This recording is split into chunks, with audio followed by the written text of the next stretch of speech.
Welcome to the Ugly Podcast. I'm your host, Lauren Alexander, she, they, and this is the place where creatives are encouraged to make messy, ugly art and let go of perfectionism. I started this podcast with my creative partner, Emerson, and we've since grown into our businesses, and this podcast is now evolving into a space where I interview other creatives to discuss our creative processes and how we navigate the mental minefield of creativity. This podcast serves as a reminder that you and your art get to be whatever the hell you want to be, ugly and all. Hello and welcome back to the Ugly Podcast. Thank you so much for listening. Today I am joined by an author, speaker, advocate, trauma mentor, and community builder. She reached out to me after my recording with Lisa Green. I love making these connections with other creatives and meeting new people. So welcome. Can you please state your name and your pronouns? Absolutely. My name is Mae Wagner, and my pronouns are she, her. Amazing. Thank you.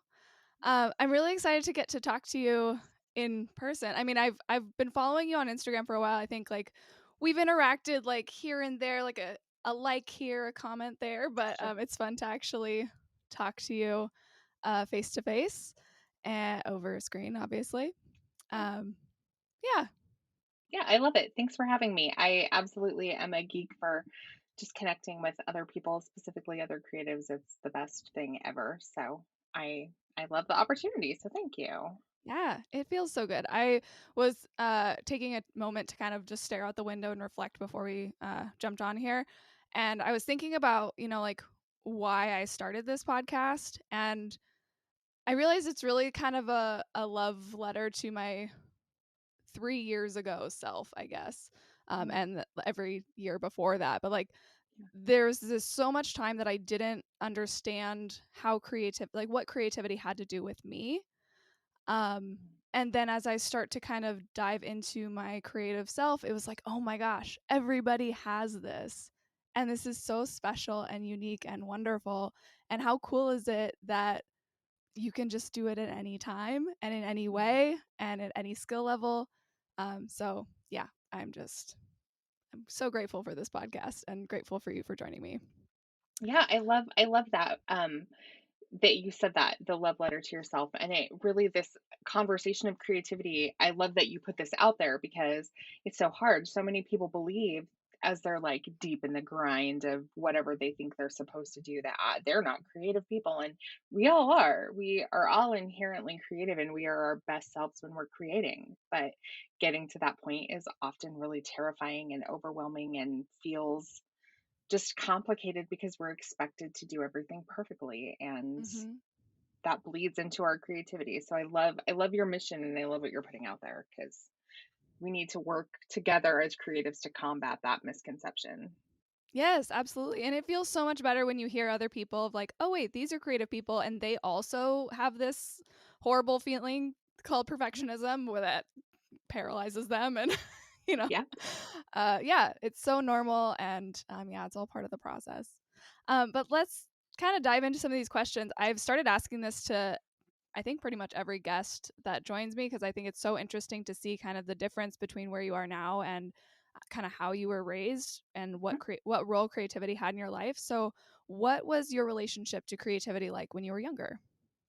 Um, so as a small child, it was not great. Mm, I distinctly remember having this just brilliant, vivid imagination and wanting to be like a storyteller and create worlds. And I was very little, single digit age, probably on the lower end. mm, And I remember coloring with my mom, and she never did things like that with me. So I was so excited, right? Like she's sitting down and she's doing this with me, and it's so great. And we're just going to make something incredible. And I colored a Porky Pig coloring page purple, the pig purple for her because purple was her favorite color. And I was trying to express to her, like, oh, this is so, special and precious for me. And I want to give you this. And she was like, that's so stupid. Pigs aren't purple. And she got up and mm-hmm, left. And I distinctly remember breaking, even though I mm-hmm, don't think in my single digit age I could comprehend what that meant. But right, I look back and I remember breaking. And from that point until probably adulthood, I really did not beyond like the occasional angsty teen poetry and knowing I wanted to be an Mhm. author, I didn't identify creatively, but I can see how it found its way into like parts of my life, like decorating and things like that. But I was so just, I could not identify with that anymore. That broke Mhm. for me. And so, yeah, it was a very controlled and heavily denied part of my younger years. Yeah. I hear that a lot with people, and like that was, I mean, similar to me. I don't like, as soon as I knew what grades were and that I had to get A's and like B's weren't Mhm. acceptable, it was like, oh, well then everything else, including all of these creative things, those don't matter. Like I'm not allowed to do those because those aren't perfect. There's no getting an A in that, so I can't, that's not me, and like that's not something that I can do. Yeah. It's so heartbreaking that our I just want to send some love out to our little baby selves. Yeah, thank you so much for sharing that. Yeah. So then, when did you start to kind of move away from that idea of like my creativity has to be this thing, or I guess what was the evolution from there? I honestly, it probably happened like last year that I Mm, realized and again, like I'm a writer, I've been writing almost my whole life. So I never lumped that into creativity mm, because it was always this like structured way that I as a person, can inhale and exhale. Like it just mm-hmm, was part of who I was. So it wasn't like me braving something creatively. But it probably was within the last year, maybe 18 months that it dawned on me like I can do something creative and lose myself in it and it can look like absolute garbage and it mm-hmm, doesn't matter. And it was life changing, just this reality that, oh, I had the list of, I've always wanted to play an instrument. I've always wanted to paint. I've always wanted to, and I couldn't do any of them because I wouldn't dare do any of them because they would be mm-hmm, terrible. And I couldn't accept that it would take time to learn. And so, yeah, then last year I just really realized like it finally clicked. Like, who cares if it looks terrible? Have you looked mm-hmm. at some famous people's art? Like, it's not great, but Right. yet people love them. Like, that's not the point of art. Mm-hmm. And then, yeah, it changed. And now I'll do anything. I'll do it all. And it's terrible. And I don't care because that's not the point. Yeah. Oh, that's incredible. Was there any like kind of influence at that time that triggered that, or was it just like kind of seeing, like you mentioned, other artists and like seeing their process and being like, oh, I can do that too? I think it was definitely that. It was the Instagram community. Instagram has been so beneficial in so many ways, just connecting with so many different creatives. And I don't know why, but other platforms for me never really caved to that. Mm-hmm. And for whatever reason, I just like stumbled upon this like artistic wave happening, probably coming out of like the second year of the pandemic. And, Yeah. we all saw in the pandemic how art really kept us alive. And Mm-hmm. so that actually may have been when I just started realizing like this is super important. And then organically it became to you can do this too. Mm-hmm. And I just would watch people put art out there that wasn't perfect or anything really, like just some colors on some cardstock and be like, look what I made. And I'm like, wow, Mm-hmm. that's amazing. Wait, you could do that too. Mm-hmm. And or people admitting like painting these beautiful pictures and being like, yeah, I took it from Pinterest. I printed it out, sketched it out, and painted it. And I'm like, oh, so that you can do that? You don't have to like Right. create it in your head. And so then just that honesty, the vulnerability of like what art really is on Instagram really made me start to wonder, how capable could I be to create things that I love and enjoy doing it? Because the process is what's important. And it's the Mm-hmm. process that makes you love it. So not the beauty of it or the perfection of it. Yes. I'm so grateful for people who are honest about the creative Mhm. process. And also, yeah, that idea that, oh, I have to look at this blank page and I have to come up with something all on my own to fill it with. Like, no, you don't. You can Yeah. color a bowl of fruit. Like, Right. that's what Exactly. people have been doing with art for thousands of years. You can just paint what you see, or, you know, follow a template, do a paint by number. There are so many options to open up your creativity. I love it. Exactly. So what has been your experience using creativity to process and recover from trauma? You mentioned in the bio you sent me that you're a trauma mentor. What does that entail?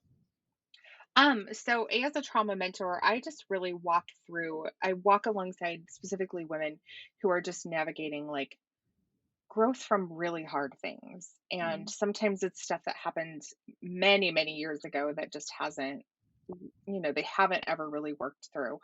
Um, and ironically, I would always encourage to my clients creativity because I mhm, really believe it healed. But that was just something that I disassociated, kind of like how I disassociated writing as creativity. mhm. This was for them in their journey. And this will benefit you journaling, doodling, sketching stuff out, using color, bringing all of these creative aspects in when you're doing things, sensory engaging with music while you take hand to paper and feel that tactile process. Like all of these things I completely encouraged, but was I sitting there thinking like I'm having a really hard day and I should put some music Mm. on and just sketch? No, I wasn't. Because Right. I Right. This held doesn't apply to myself me. right. I was held to those standards of perfection and everyone else was so creative and I could look at like somebody put like a colored pencil like crazy insanity on a piece of paper and I'd be like that's beautiful. That's so I can see the process and whatever, but it was not for me Mhm. until it was. And now Mhm. I'm much happier and I feel Yeah. better when I work with clients creatively because I'm like we can go through this together instead of we can go through this whole process together, but you should be more creative. Right. So now it's us really together more. Yeah, it just gave me more connection organically with my clients, which I appreciate. Mhm. Yeah, I love that.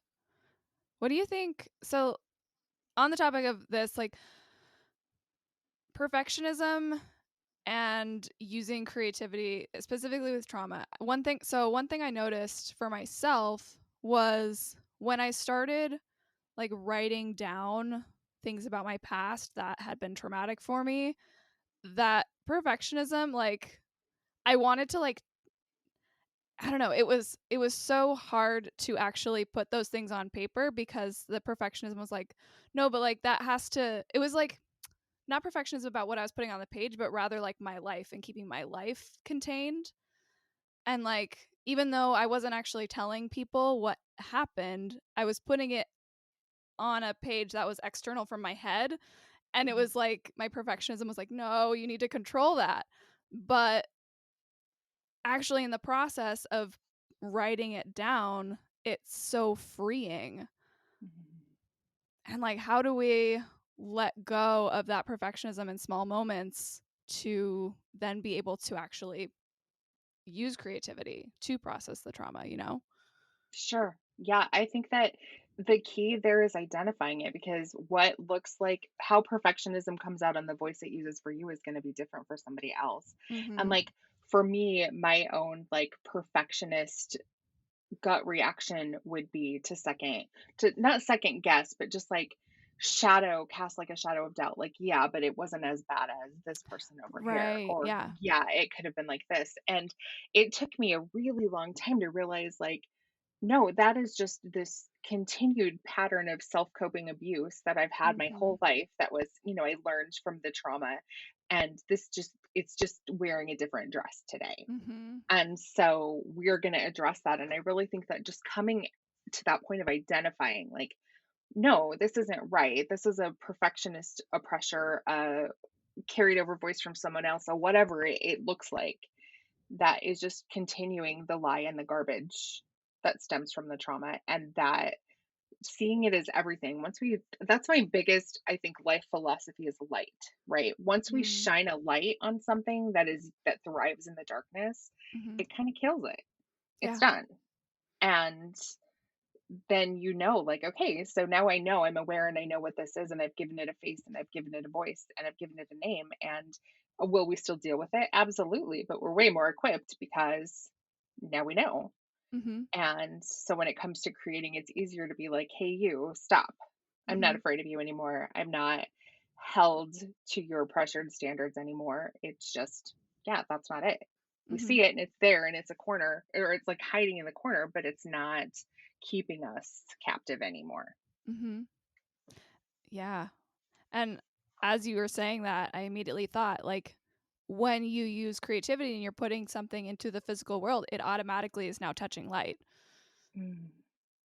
Yeah. It's not in your head anymore, which is surrounded by your skull in darkness. Hmm. It's now Absolutely.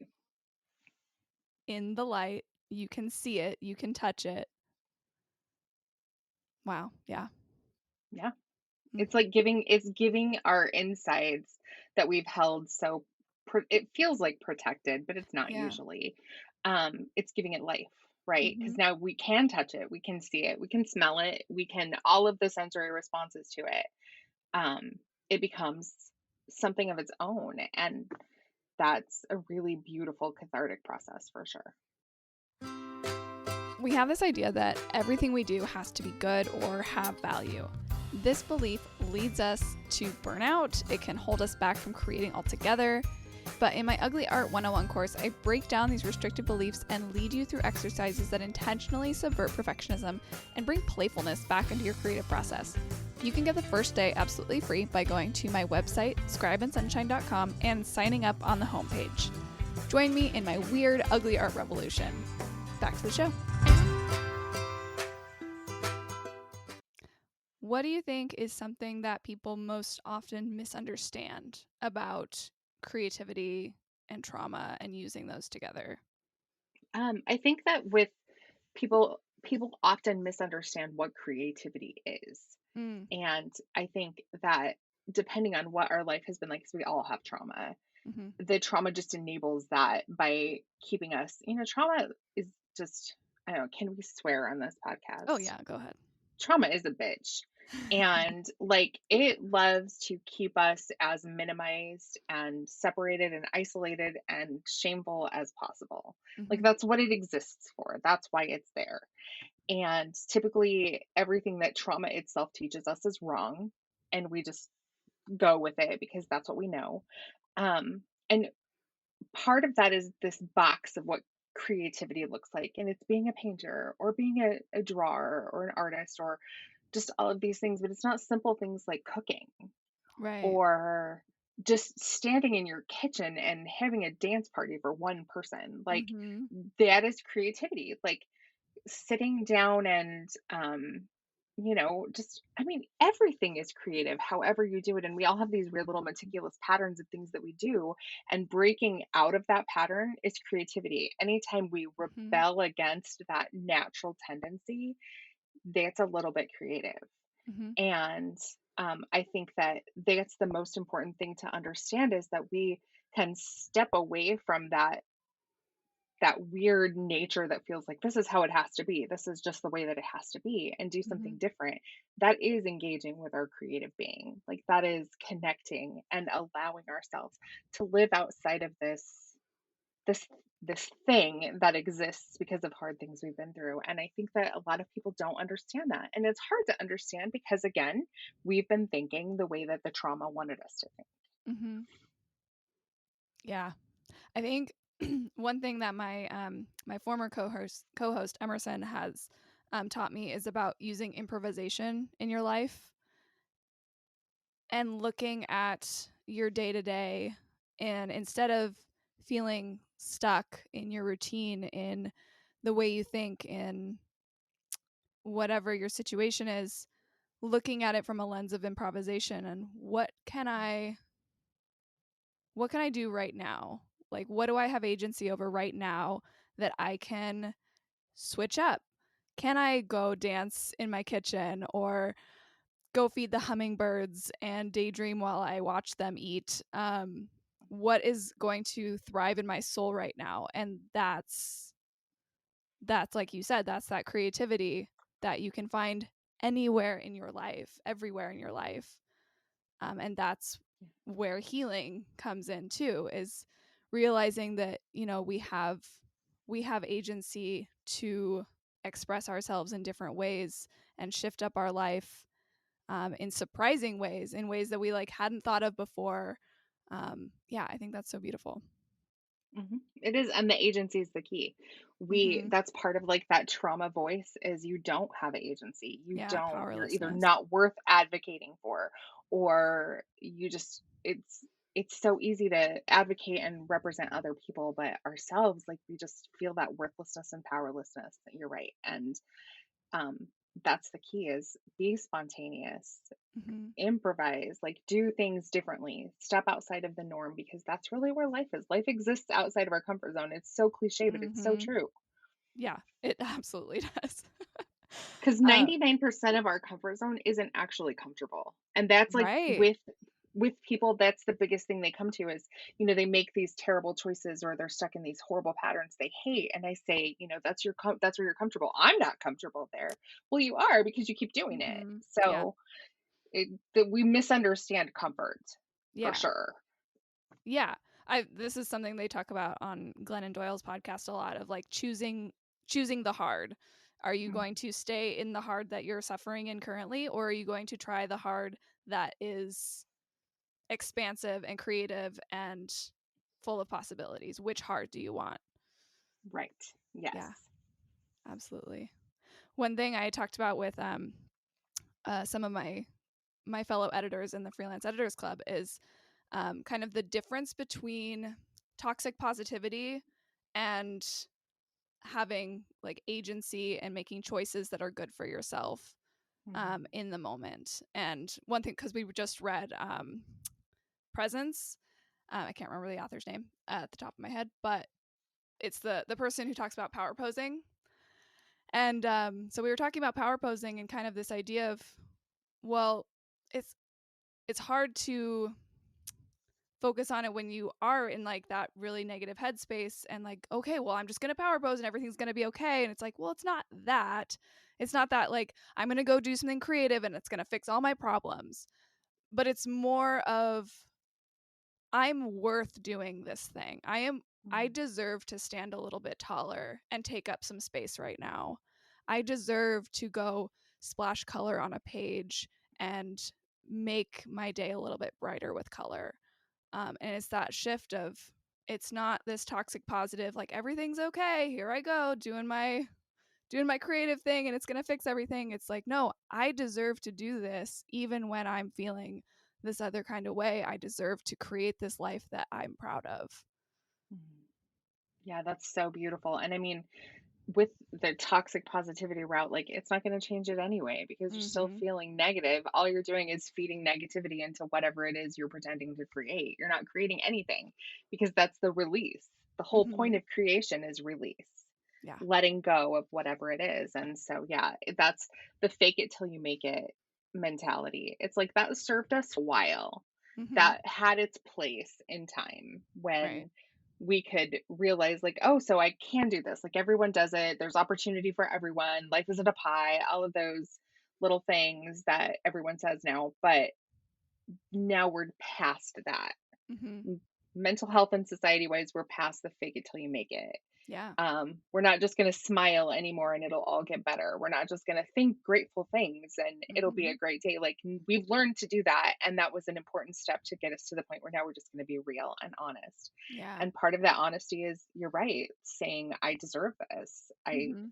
I deserve to have this, and I deserve to feel this, and I deserve to process through this and have beautiful things and do this act intentionally. And that's where the real power is.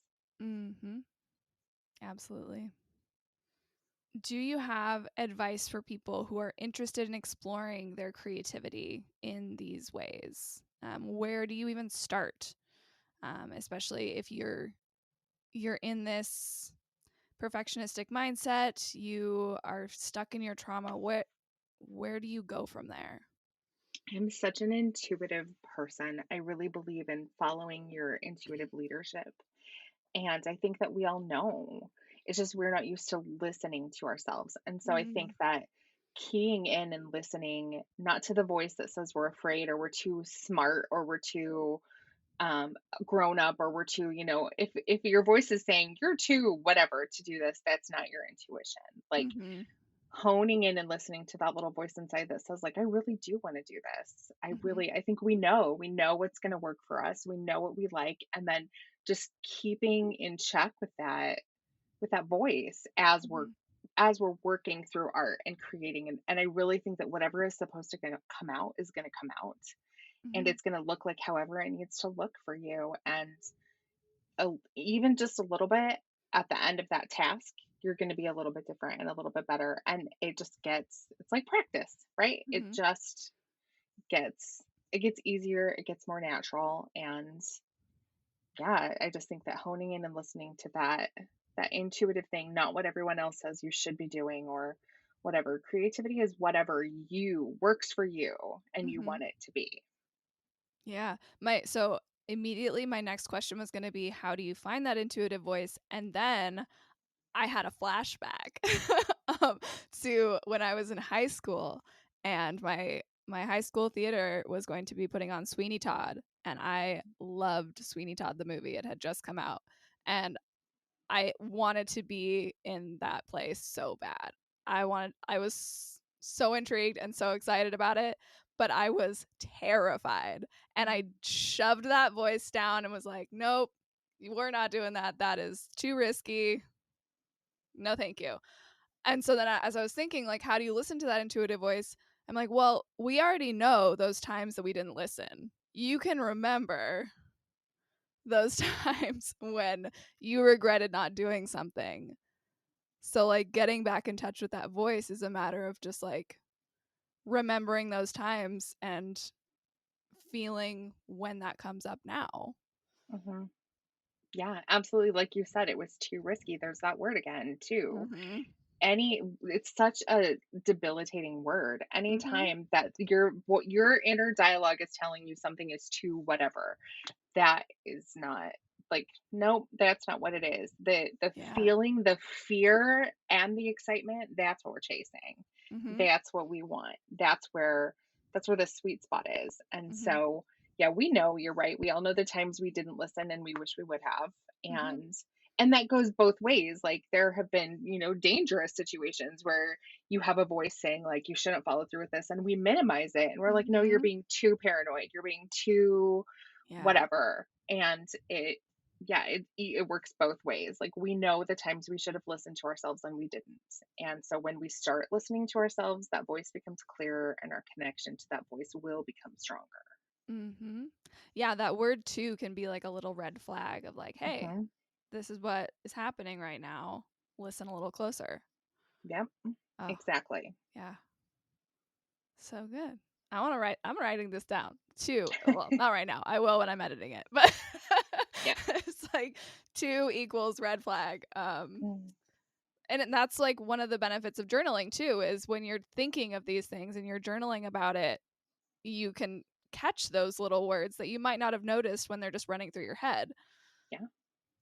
Yeah, we hear our voice more than anyone else's. Like all that stuff in our Mhm. head, we hear it 24/7 for the whole of our life. So we have no idea really what kind of terrible, abusive, like, thoughts are going through our brain towards ourselves that keep us limited because Mhm. it's what we know as our comfort zone again. Like, it's what we know. It is part of whatever. We don't ever sit there and automatically say, like, "Oh my goodness, I can't believe that my brain said that to me. That's so offensive."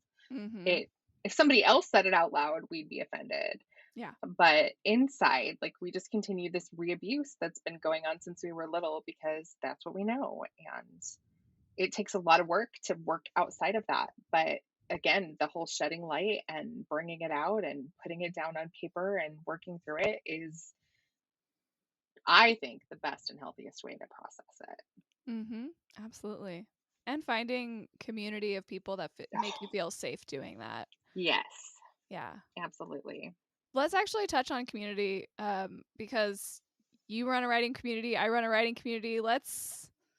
What made you what made you start your writing community? I honestly, it was the pandemic, and I Mhm. had been freelance writing for years, not doing what I wanted to be doing, but that was my excuse, right? Well, I Right. can't work on my book because I'm so busy doing this entertainment stuff. Of course. And then the entertainment industry came to a 2020 halt, and Mhm. then I was left with myself, and I was like, Mhm. well, I guess it's time to work on my book. And what I realized was that a great distraction is connecting with other writers. Like, Mhm. why would I work on my book if I can talk to other people who understand this isolating experience of being a writer? Mhm. And I was invited to a writing group, and I was like, "Oh, this is so exciting." I mean, like a online one. Mhm. And, this is so exciting. I would love to do that. And then they gave me the cost. Mm. And I was again reminded, 2020, lost my job. Like, Mm. even if I hadn't lost my job, I'm all for investing in yourself, but it was really, really up there. And I was like, I Mhm. can do this. So I was talking to my friend who was a writer, and I was like, I could do that. I could create something like that, not honestly believing I would do it. Sure. I'm all for, like, I will jump in with an idea and I will go for it till it doesn't work. And then I'm like, well, I tried. Oh, yeah. And that's 100% what I thought was going to happen. And so I'm like, I'm just going to dive in and I'm going to reach out to a whole bunch of people that I don't know on Instagram because I'm not very connected within this writing community. And I'm going to say, hey, do you want to give me some money to come to this writing group? And we're going to figure out how to do it together, but you're going to pay me for it. And Uh-huh. they're like, sure. And we And you're like, "Wait, really?" right. And then I'm like, for the first, like, oh, we'll do it by quarter. And then I'm like, for the first 3 months, this is great. It's so fun, but it's gonna fizzle out. And then here we Mhm. are, like going into our third year. And Oh, so good. yeah, it's fantastic. I have looked at the things in my life that I could not have done without that experience and without those connections. And I'm looking at the things that they have done, the different members in the group, and just the inspiration that has come out of it, and just how powerful community really is. And Mhm. changed my life. Like, it's very much that crutch of before and Mhm. then now. This is, yeah, I would much rather live this way in community and not in that writer isolation. And yeah, it just is maybe the best decision I ever made. So, Oh, absolutely. Yeah, I relate. We started the Writers Home, and so I have tried to start a writing community 3 times now. Third time's a charm. yeah, Cuz like the props for first, you. like you said, I did the thing where I'm like, I have this idea, I'm so excited about it, and then it went nowhere, and then I was like, okay, it's dead to me. And then I tried it one more time, and I was like, it's different this time because I have more knowledge, and I did. But once again, it went nowhere, fizzled out. I was like, okay. And then I met this other person who, Gabby Goodlow, who we vibed instantly, and we're like, you want to start a writing group? I want to start a writing group. And then that's where we ended up coming up with this idea to start this group together. And I agree. It's everything about it is it takes away the isolation. Anytime you have those thoughts of like, oh, I don't know if I can keep doing this, the group keeps showing up and we just keep encouraging each other. And like when you do have those times of like, oh, I'm deflated, I just can't do it anymore, they're like, that's okay. We'll be here next week when you're ready. Just because you don't come this time doesn't mean that you are giving up entirely. It's just like you need a rest and that's okay. And we'll be here next week and we love you, you know? Yeah, It's so empowering. it really is. Yeah, I couldn't.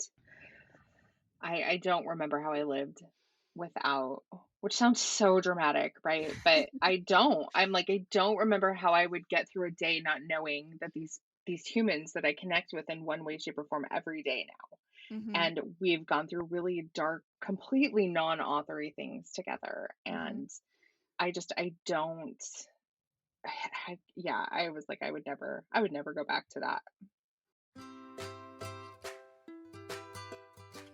Hey writer, are you feeling adrift in your writing practice? Like the words swept you out to sea, but you have no idea where you're going?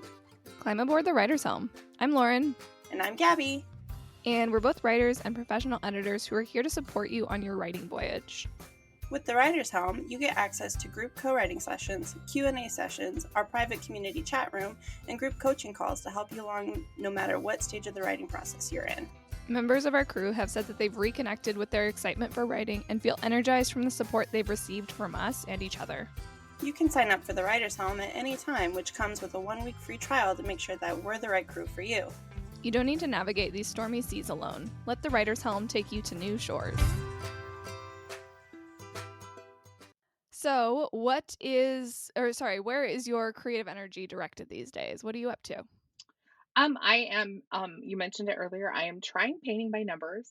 I feel Love kind of it. like a child in that I want to try all the things. And so that's Yeah. what I do. I'm constantly like, "Oh, that looks like such a great idea. I'm going to try that." And some of them they're things cuz so many of us have that pull to creativity, and so I can look back at my like 20 years ago and these creative attempts I would try, but I wouldn't like really put myself in there because I Mhm. just wanted perfection, and so it was never anything. And so I feel like I'm kind of touring on a tour of my 20s, like going back, and I'm going to try all of these things now with this reckless abandon, and Yes. we'll see. So I'm, yeah, doing all of those things, and then of course still writing, which I am starting to accept is more creative than not, but Mhm. I just separated it for so long, and now I'm starting to realize, oh no, this is part of that. So I'm trying to challenge myself to write creatively. Recently, someone in our carpe diem group started writing poetry by pulling out tarot cards, and she would Mm. just look at the card and then write a piece about it. And I was like, that's so brilliant. My new project is attempting to have some poetry in it. And so I was like, I'm stealing that. That's brilliant. I'm going to try Yeah. that just to get the juices flowing a little bit. So, Mhm. yeah, that's where I'm at these days, trying to incorporate some kind of creativity into every day intentionally, because that's my hang up. I can get into the habit of doing things and then it loses its magic. So I'm trying to be Mhm. really intentional about how I do things and why. Yeah, that's really smart. Yeah, I'm the same way. I get into a habit of it and then it's like, well, the magic's gone. Like I don't want to do this anymore. Um Yep. but there's no limits with creativity. Like you can Hmm. change it up in so many different ways and surprise yourself every time. Exactly. Exactly. Yeah. It is, you're right. It's magic, but we are such an ingredient of that magic. Mhm. We have to be willing to surrender to that instead of just like, well, check off the to-do list. I painted a picture today. This is Right. great. So, Yeah. Is there anything in particular that helps you keep that magic? Is it the jumping around from thing to thing? Is it um just finding other people to be inspired by, like in your group? I think for me, it is the intentionally checking in with myself, Mm. which is such a habit now, and I didn't do it for so long. Mhm. That I just, where am I at today? How am I feeling about work? How am I feeling about life? How am I feeling about relationships, health? What do we genuinely want to find interest in doing today? Mhm. And what do I want to gain from it? And just trying to just check in and like kind of interview myself every day and be like, what do we want to do today? Do we just want to dance around like a complete maniac in the kitchen for a while? Like, what what do we want to do today? So, yeah, I love take it that as it comes. idea. Okay, so we're kind of nearing the end of this episode. At the end of every episode, I like to ask, what is something ugly you have made recently? This is the Ugly Podcast. Yeah. Um, that is a great question. Probably everything I make is ugly. I love embroidery and I'm terrible at it. Oh, And okay. I want so badly to be good at it because I think it's so beautiful, and I want to be that friend that no one asked for, who sends gifts of embroidered things to Oh yeah. them, right? No one asked for that, but I want to be that person anyway. And for someone to just be like, "Oh my god, she made this for me. It's beautiful. I'm hanging it in my office so I can always be inspired by her." That is literally my secret wish. And so I but it's terrible. It's always terrible. And you see like the little Pinterest thing where it's like on the front, it's the beautiful, but then if you look on the back, it's like crazy knots and tangles. And no, my embroidery is the back on the front and back. So it's Uh, terrible, but I keep doing it because I love doing it so much. And I have that dumb idea of so I just will pick up a new project and be like, "Oh, I'm gonna do this and it's great," and just spending money on these embroidery projects and I never feel bad about myself or beat myself up about it. I'm just like, I mhm. love the process of it so much and this fantasy that I have of it so much that I just keep doing it, but it's all pretty dang ugly. So, I love that. And that's the whole thing, is just being willing to do that, to just make it ugly again and again yeah. and again because you like doing it. Yep. I think about like embroidery specifically and how there's so many different types of stitches, and I follow a bunch of people on Instagram who do embroidery. And there are certain stitches or projects that I look at and I'm like, that came about because somebody really fucked it up. Exactly. Exactly. Yes.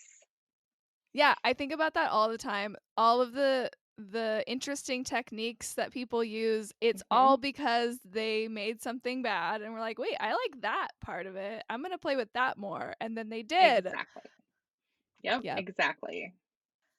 Yeah, so my ugly thing that I made recently, I started using my friend made me a color randomizer for Christmas, and it is just a little box with color painted blocks, Oh, cool. and then I just kind of roll the dice and see what colors I get to play with at that time. Um, and sometimes it's all like the same color or a similar color, so it's just Sure. like a block of purple. um, but it's been really fun because like I just have to kind of come up with whatever is there, whatever colors it is, and it's a really fun exercise in just kind of letting go of whatever's gonna come out onto the page, and yeah, I've been having a lot of fun with those. I love that. And that's so therapeutic because color really is like different colors are keys to different emotions. Mm-hmm. And especially when you're doing like the rhythmic tactile thing of using the color in art, like an incredibly therapeutic process just to see like you don't get to control what's going to come out today. It is going to be whatever part of your inner side turquoise is tapping into or Right. yellow. And that's fantastic. I love it. Maybe ugly, but also really powerful. Yes. Well, and that's actually something that I recently started seeing a new therapist, and they use a lot of art. And so, one thing that they've been having me do is like, if I'm having a really hard time talking about a difficult topic, they'll have me grab my markers, pick a color for what you're feeling, and just take a minute or so to kind of draw out your emotions. And that was so interesting and has been really interesting to play with because they'll ask me, okay, so draw how you're feeling now with the color you're feeling now. And then on the next to it, write down how you would like to feel about this particular thing and choose a color, like a different color for that. And then we compare the two and kind of see how like, well, in this thing it's like a lot of energy all like tightened up, and then this other thing it's more relaxed and it's like flowing water, and I can see how like you want to feel more relaxed about this thing, and like how can we kind of channel that into our conversation right now. And it was like, oh my god, it's mind-blowing. Yeah, that's beautiful. Yeah, I love it. Well, we are wrapping this up. How can people find you, support you, join your writers group? What have you got going on? Sure. I'm on Instagram the most, honestly, like rainy day in May. My website also has like information for everything and it's rainydayinmay.com. So pretty easy. If it's not me and it's rainy day in May, then it's somebody pretending to be me, which is always fun. Right. So, That happens. yep. Unfortunately too often. But yeah, Ah, pretty yeah. pretty easy to contact. And like I said in the beginning, I love connecting with people so much. It is truly my favorite thing in the whole world. So yeah, I will not be bothered by reaching out. Amazing. Well, thank you so much for joining me. And thank you, everybody, for listening. I hope that you got a lot out of this. I certainly did. I feel really great right now. I'm And glad. good. Yeah, keep it ugly, everybody. The Ugly Podcast is created by me, Lauren Alexander of Scribe and Sunshine. It is produced and sort of edited also by me, and written and directed by absolutely nobody. If you like the podcast, be sure to rate and leave a review on your preferred platform and share with the creative people in your life. If you're interested in learning more about what I do, head to scribeandsunshine.com to learn more about my Ugly Art 101 course, my perfectionism workshop, my editing services, and the Writer's Helm, which is an online community for writers co-captained by myself and Gabby Goodlow. As always, keep it ugly.